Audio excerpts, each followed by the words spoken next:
The first thing you notice when you reach the abandoned village of Marrow Bay is not the ruined houses or the broken boats lying upside down in the sand. It is the silence, a silence so complete that even the ocean seems afraid to move.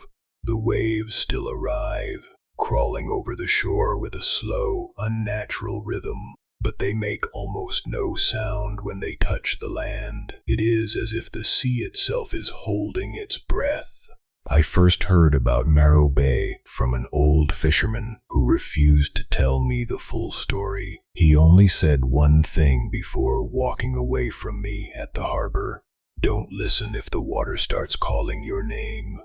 At the time, I thought he was warning me about the dangers of the coast: storms, tides, hidden rocks, the usual things people fear when they travel too close to the ocean. But after I arrived at Marrow Bay, I understood he wasn't talking about drowning. He was talking about something beneath the water. The village had once been one of the most successful ports along the northern coastline. Old records described it as a place where ships arrived from distant countries, where fishermen brought back enormous catches, and where the harbor lights burned every night until sunrise. Families lived there for generations. Children grew up hearing the sound of waves against the pier. The ocean was their source of life, until one month when everything changed. The strange part was that there was no war, no disease outbreak, no massive storm recorded in the area. No official explanation existed. The village simply vanished, not disappeared like a town abandoned over decades. Vanished. Within a single lunar cycle, almost every person living there was gone. When investigators arrived, they found homes with meals still sitting on tables, doors left open, clothes hanging outside to dry, fishing nets tangled along the shore. It looked like everyone had stopped what they were doing at the exact same moment and walked into the ocean. But nobody ever found their bodies. For years, Marrow Bay became nothing more than a rumor, a place sailors avoided, a blank space on maps. Then, after decades of being forgotten, I was sent there to document what remained. The moment my drone passed over the coastline, I saw why people called it the ghost town of the sea. The village looked frozen in time. Salt-covered buildings leaned toward each other like they were whispering. Wooden docks stretched into the water, cracked and pale from years of exposure. Rusted boats sat half-buried in sand, their hulls covered with strange white crystals that looked almost like frost. But there was something else, something impossible. The shoreline had moved.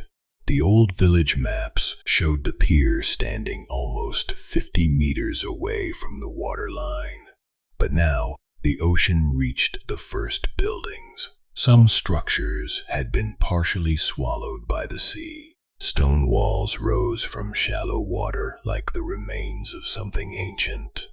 It looked less like a village being destroyed by the ocean. It looked like the ocean was reclaiming something that had been built over a secret. As I walked toward the old harbor, my boots sank into wet sand. The air smelled of salt, decay, and something metallic. Not rust, not fish, something sharper, like blood left too long in cold water. The pier was the first place I wanted to investigate. Locals had called it the Forbidden Tide. Nobody knew why. The wooden beams were almost completely rotten, but one section remained strangely preserved. The wood around it was blackened, smooth, and hard like stone. Embedded into the surface were markings. At first, they looked like scratches. Then I moved closer. They were symbols, hundreds of them. Curved lines, circles, and repeated patterns carved deep into the wood. But they were not random. They formed a strange geometric design that continued along the entire length of the pier. The most disturbing part was that the markings were not shaped like any human writing. They looked like waves, but not surface waves. They looked like the pressure patterns you see deep underwater, where the ocean crushes everything beneath unimaginable weight. I recorded every detail. The symbols seemed to repeat in groups of 7. 7 circles, 7 cuts, 7 lines moving inward. The deeper I studied them, the more uncomfortable I became. Because the pattern seemed familiar, not from history, from something else. I had seen similar shapes before in scientific images of deep-sea formations, natural structures created by extreme pressure, thousands of meters below the surface. Whoever carved these symbols had somehow copied the language of the deep ocean. The question was why. I spent the first night inside an old house near the harbor. It belonged to a man named Elias Vane, one of the last recorded residents of Marrow Bay. His journals were discovered inside, sealed in a metal box beneath the floor. The pages were damaged, but enough survived. Elias wrote about the village elders. He wrote that they believed the ocean was not just water. They believed it was a doorway. According to him, the oldest families in Marrow Bay had passed down stories about something sleeping beneath the sea. Something that existed before the village, before the ships, before humans ever touched that coastline. Most people ignored the stories. But when the fishing numbers began to collapse, the storms became unpredictable. And the village started losing money. The elders became desperate. They wanted to force the ocean to give back. They wanted endless prosperity. Elias described meetings held at night beneath the old lighthouse. He described symbols carved into wood, stone, and bone. He described a ritual. The words were difficult to read because the pages had been damaged by water, but one sentence was perfectly clear. The sea does not give. It only trades. I remember staring at those words for a long time, because beneath the sentence there was a drawing, a circle, 7 marks around it, and below it, a dark shape rising from the ocean. I thought Elias was writing about a legend, until I heard the sound. It came from outside, a slow tapping, 3 knocks, then silence, 3 knocks again. I grabbed my flashlight and stepped outside. The village was empty. The moon was hidden behind thick clouds, leaving everything covered in darkness. I followed the sound toward the beach. The tapping became louder, not from the shore, from beneath the water. I stood there for several seconds, staring into the black ocean. Then something moved. A shape beneath the surface. Too large to be a fish, too slow to be a wave. My body went completely still. The water rose slightly, forming a smooth hill, and then it sank. The tapping stopped. I returned to the house and locked the door. I told myself it was a natural phenomenon, a rock shifting, a piece of debris underwater, anything. But when I checked my recording equipment the next morning, I found something that made my stomach turn. The audio had captured the tapping, but there was another sound underneath it. A voice, barely audible, whispering my name. The next day I searched the old lighthouse. It stood on a cliff overlooking the village, covered in vines and salt deposits. The inside smelled like wet stone. Every step echoed. At the top I found more symbols. They covered the walls, not carved, burned.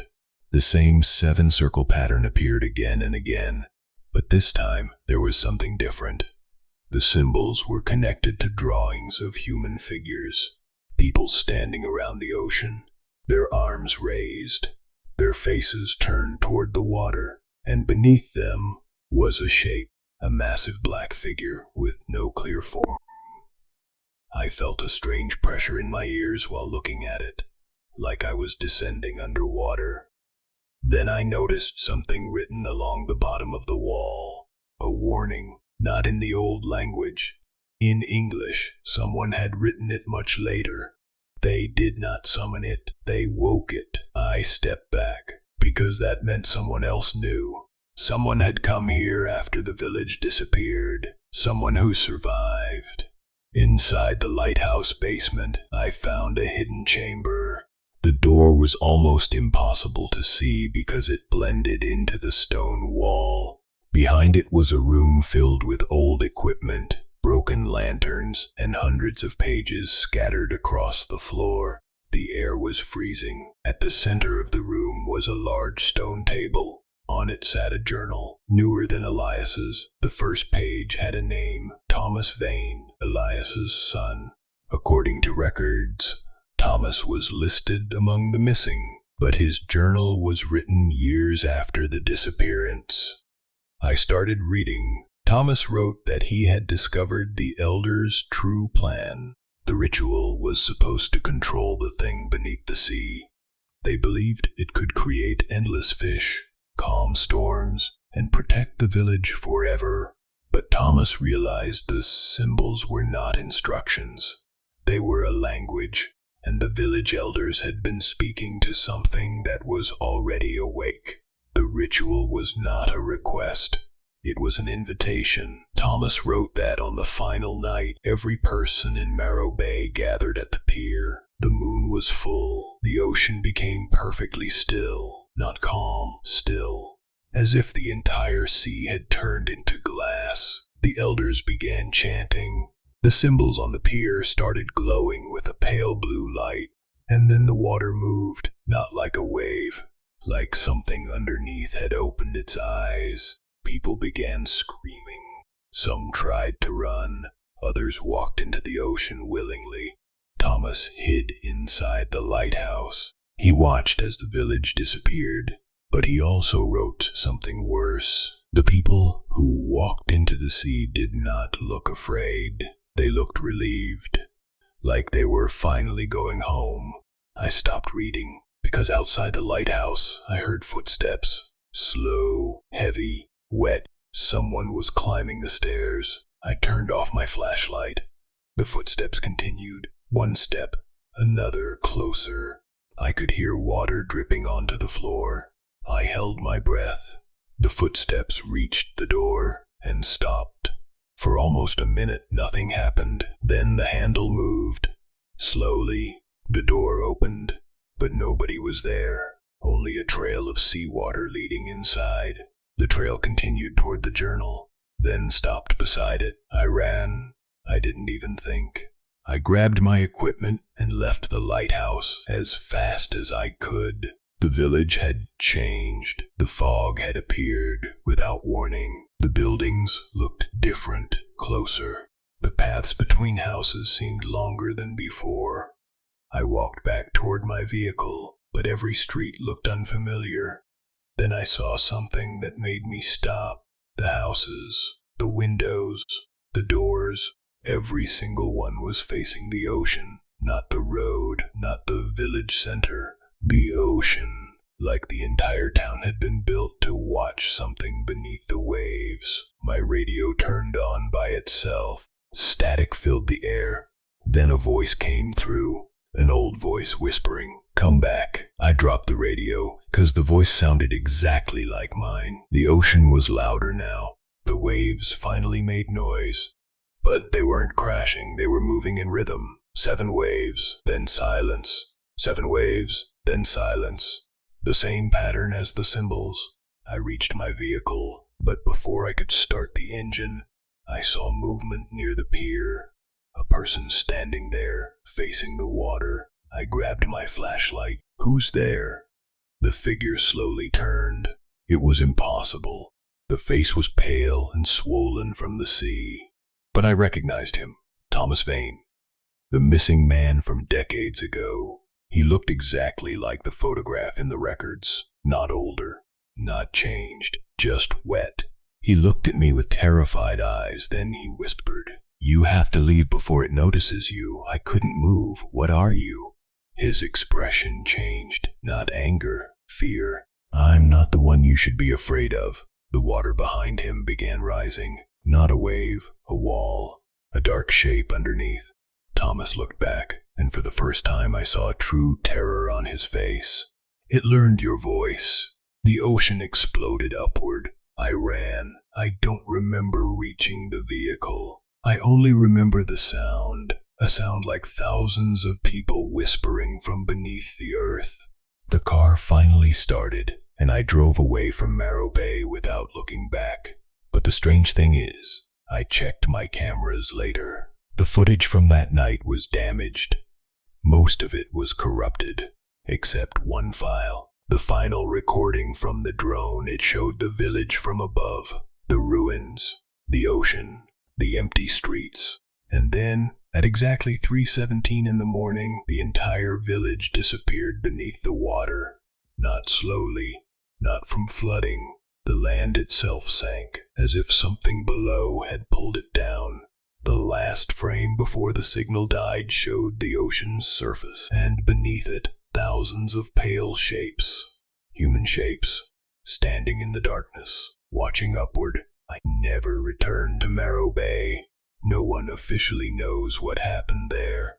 The government still lists it as an abandoned coastal settlement destroyed by erosion. But I know that isn't true, because sometimes when I'm near the ocean at night, my phone record sounds I never hear in person. 7 knocks, a pause, then my own voice whispering from somewhere far away, "Come back." And the worst part is, sometimes there is another voice underneath mine, a voice deeper than the ocean, a voice that sounds like it has been waiting for me to answer. The village did not vanish because of a curse. It did not disappear because of a ritual. Those are explanations people tell themselves because the truth is too terrifying. The truth is that something was already there, something ancient, something patient, and the people of Marrow Bay did not summon it from the deep. They only reminded it that we were still here,